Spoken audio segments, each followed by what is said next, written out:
we can access the effects on the Impulse 200 by pressing the Shift with the first pad mode button over here. We will have 3 different effects available and we can choose them from a pretty long list within the software. So for the left side, we'll have the effects section over here. We can choose right here for the first pad, second pad, and the third pad. And the same for the right side, we have the echo, the reverb plate, and the reverb hall. For this tutorial, we're going to use the echo and the reverb. We also have 2 filter knobs for either left or right side, right over here. Filter is probably the most common effect to be used along with the loops. It's great for mixing in and mixing out, just like we showed previously, so let's get back to that, but instead of using the up faders, we will use the filters. Okay, so we'll bring the main drop of the second track. What goes up now must come down. Set a 4-beat loop on the intro by long pressing in, extend it by Shift plus out, filter it out all the way down, and now we can bring in when the drop ends. A little beat matching, filter it up,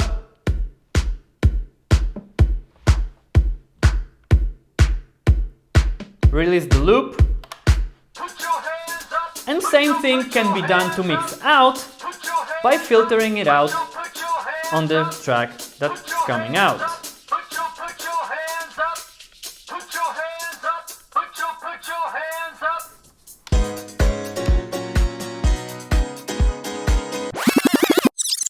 You can use both low pass filter or high pass filter depending on which you think will be better for a certain situation.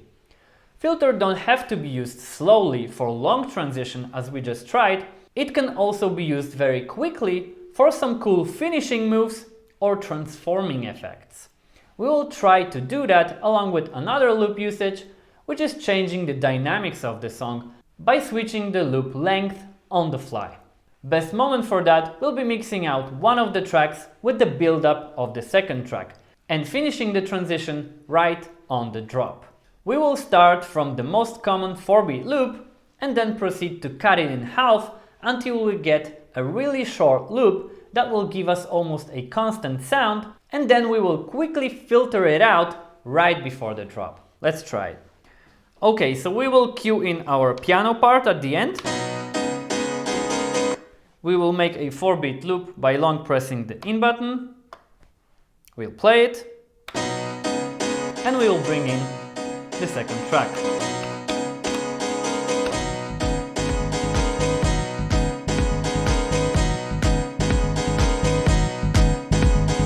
Now we will start to play around with cutting that loop in half.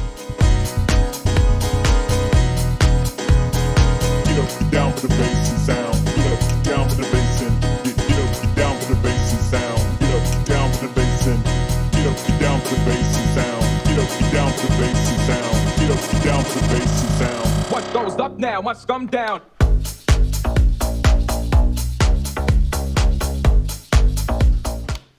To make things more interesting, we can do a little backspin at the very end of the transition, and then we can keep playing along with that short loop to make the drop a little more exciting. Let's try it. Okay, so once again we will cue in our piano part, make a 4-beat loop with long pressing the in button, play it, bring in another track, a little beat matching,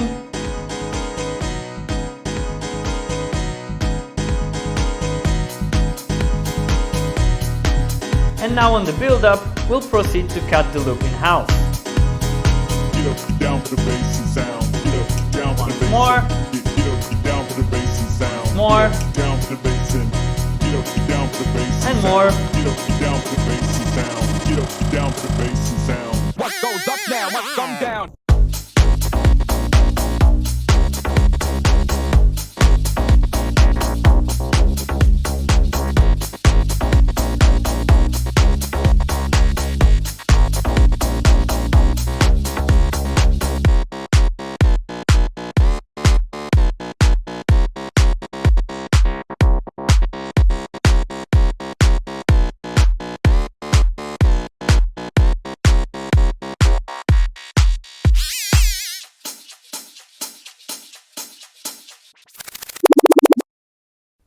For filter transforming, we have to make a really short loop again, but faster, and then we will play with the filter going back and forth from left to right, again finishing it with the backspin right before the drop. So, once again, our piano part, 4-beat loop, long pressing the in button, play it, bring in the second track,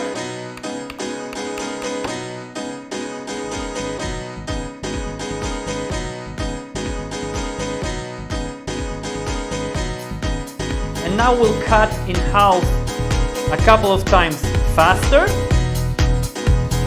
Get up, down for the bass and sound. Get up, down for the bass and get down for the bass and sound. Get up, down for the bass and get up, down for the bass and sound. Get up, down for the bass and sound. Get up, down for the bass and sound. What goes up now must come down.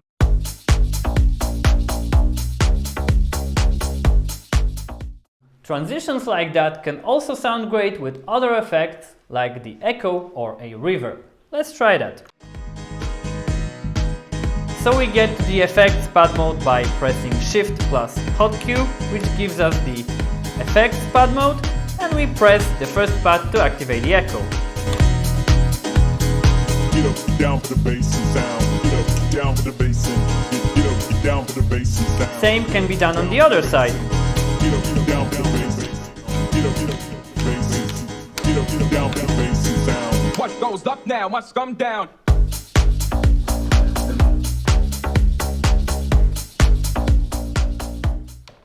What I like to do while the echo is on, and I don't really see many DJs doing it, is what I would call a spin echo.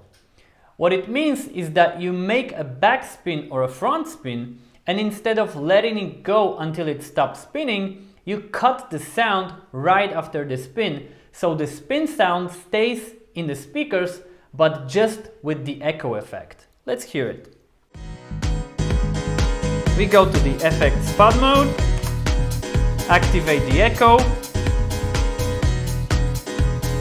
Get up, down for the bass and sound. Get up, down for the bass and get up, down for the bass and sound. Get up, down for the bass and get up, down for the bass and sound. Get up, down for the bass and sound. Get up, down for the bass and sound. What goes up now must come down.